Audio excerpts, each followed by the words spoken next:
അമുസ്ലിം അംഗങ്ങളെ ഉൾപ്പെടുത്തുന്നതിൽ മലക്കം മറിഞ്ഞു കേരള സർക്കാർ. സുപ്രീം കോടതി വിധിക്ക് ശേഷം ഇക്കാര്യത്തിൽ തീരുമാനം എടുക്കുമെന്നും സർക്കാർ ഹൈക്കോടതിയിൽ. നിയമാനുസൃതം തീരുമാനമെടുക്കണമെന്ന് സർക്കാരിനോട് ഹൈക്കോടതി നിർദ്ദേശിച്ചു. വഖഫ് ബോർഡിൽ അമുസ്ലിം അംഗങ്ങളെ ഉൾപ്പെടുത്തുന്ന കാര്യത്തിൽ സുപ്രീം കോടതി വിധിക്ക് ശേഷം തീരുമാനമെടുക്കുമെന്നാണ് സർക്കാർ ഇന്ന് ഹൈക്കോടതി അറിയിച്ചത്. നേരത്തെ സെക്ഷൻ 14 പ്രകാരം അമുസ്ലിം അംഗങ്ങളെ നിയമിച്ച് വഖഫ് ബോർഡ് പുനഃസംഘടിപ്പിക്കാമെന്നായിരുന്നു സർക്കാരിന്റെ നിലപാട്.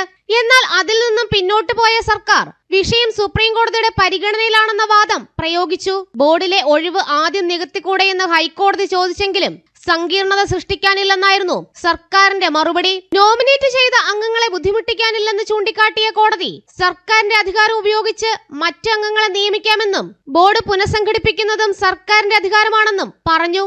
ഒഴിവ് നികത്തുന്നതിൽ നിയമാനുസൃതം തീരുമാനമെടുക്കണമെന്ന് വ്യക്തമാക്കിയ ഹൈക്കോടതി വഖഫ് ബോർഡിന്റെ സുഗമമായ പ്രവർത്തനം ഉറപ്പാക്കണമെന്നും നിർദ്ദേശിച്ചു. തുടർന്ന് വഖഫ് ബോർഡിൽ അമുസ്ലിം അംഗങ്ങളെ നിയമിക്കുന്നതുമായി ബന്ധപ്പെട്ട ഹർജികൾ ഹൈക്കോടതി 6 ആഴ്ചയ്ക്ക് ശേഷം വീണ്ടും പരിഗണിക്കാനായി മാറ്റി. വിവിധ മുസ്ലിം പിന്നോക്ക വിഭാഗങ്ങൾക്ക് അർഹമായ പ്രാതിനിധ്യം ഉറപ്പാക്കിക്കൊണ്ട് വഖഫ് ബോർഡ് പുനഃസംഘടിപ്പിക്കുമെന്നും സർക്കാർ വ്യക്തമാക്കി.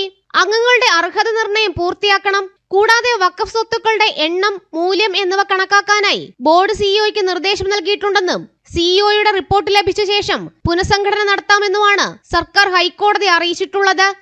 ജനം, കൊച്ചി.